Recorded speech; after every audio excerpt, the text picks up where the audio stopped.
ଜାମଖଙ୍କ ବଂଶାନୁଚରିତ ବର୍ଣ୍ଣନା କରି ଶୁକ କହିଲେ ଯେ ସେହି ବଂଶରେ ଅନୁଙ୍କ ପୁତ୍ର ପୁରୁହୋତ୍ର, ତାଙ୍କ ପୁତ୍ର ଆୟୁ ଏବଂ ଆୟୁଙ୍କ ପୁତ୍ର ସାତ୍ୱତ।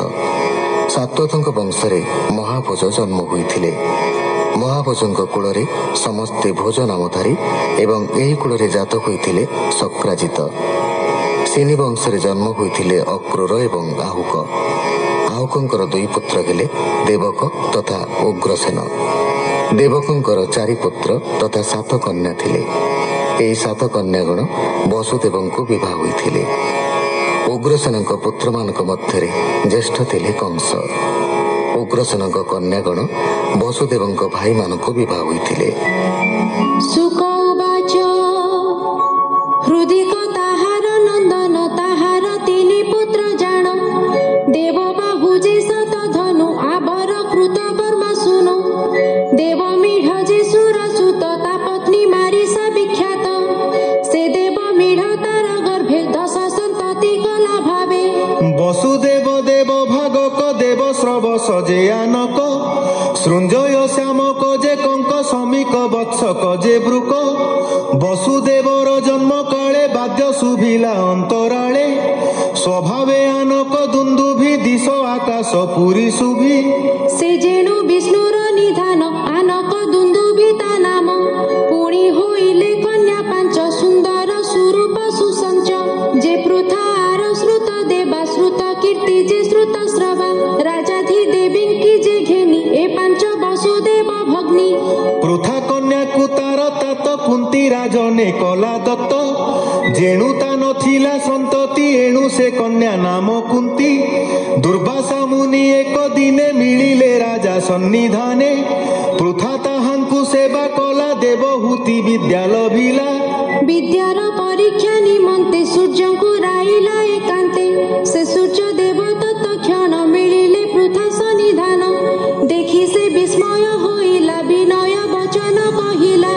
ହେ ଦେବ ପରୀକ୍ଷା ନିମନ୍ତେ, ତୁମ୍ଭଙ୍କୁ ଚିନ୍ତିଲି ମୁଁ ଚିତ୍ତେ। ବିଦ୍ୟା ପ୍ରୟୋଗେ ହୋଇ ବସ, ତୁମ୍ଭେ ମିଳିଲ ମୋର ପାଶ। ହେ ପ୍ରଭୁ ଦୋଷ କ୍ଷମା କର, ଦାସୀ ମୁଁ ତୁମ୍ଭ ଚରଣର। ମୋ ମନୋରଥ ହେଲା ପୂର୍ଣ୍ଣ, ସ୍ୱସ୍ଥାନେ କରନ୍ତୁ ଗମନ।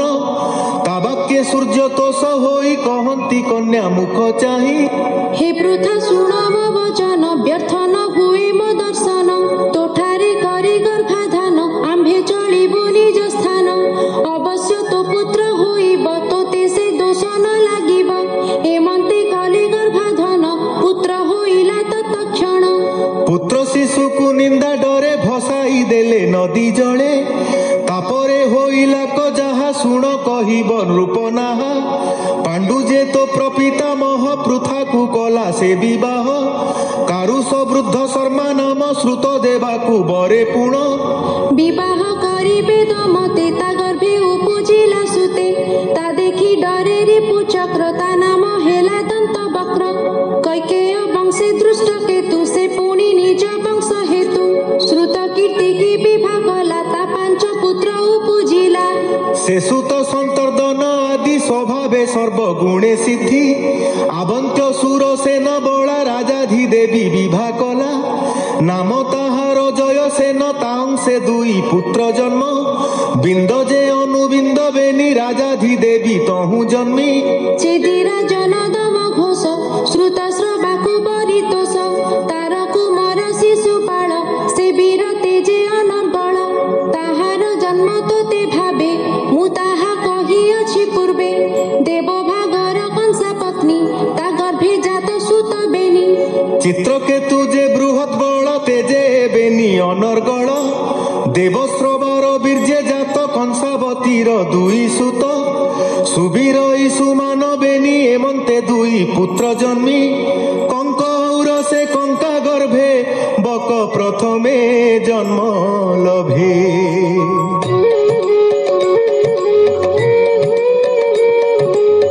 তাপরে সত্যজিত জন্মে পুরুজিতকু ঘেনি তিনি সৃঞ্জয় পুত্র বেনি হয়ে বৃষ দুর্মর্ষণ তনয়ে হরিকেশ যে হিরণ্যাক্ষ শ্যামক পুত্র যে প্রত্যক্ষ বৎসক মিশ্র কেশী গর্ভে বৃকাদি সন্তান সম্ভবে।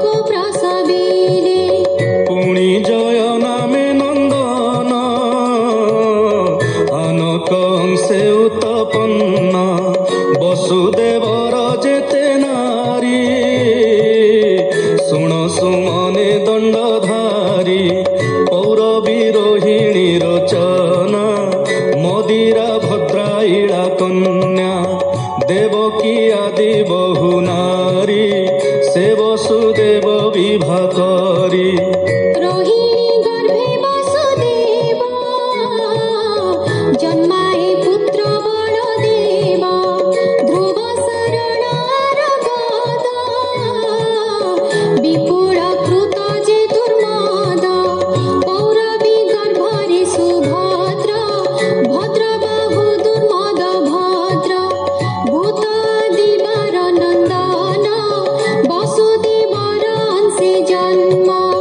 মদিরা গর্ভে উপনন্দ কৃতক সুর পুণি নন্দ ভদ্রার উদরে সম্ভূত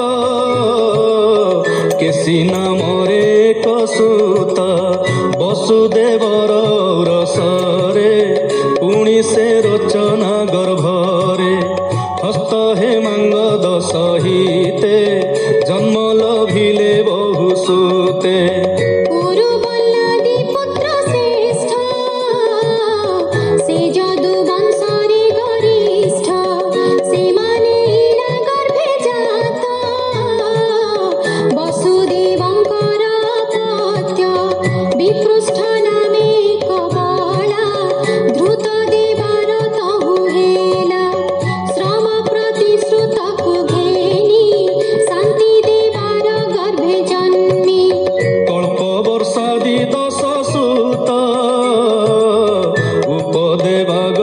সম্ভূত বসু হংস দুই সহিত সুবংশ আদি ষড়সূত দেবরক্ষিতার নন্দন গদাদি নব গোটি যা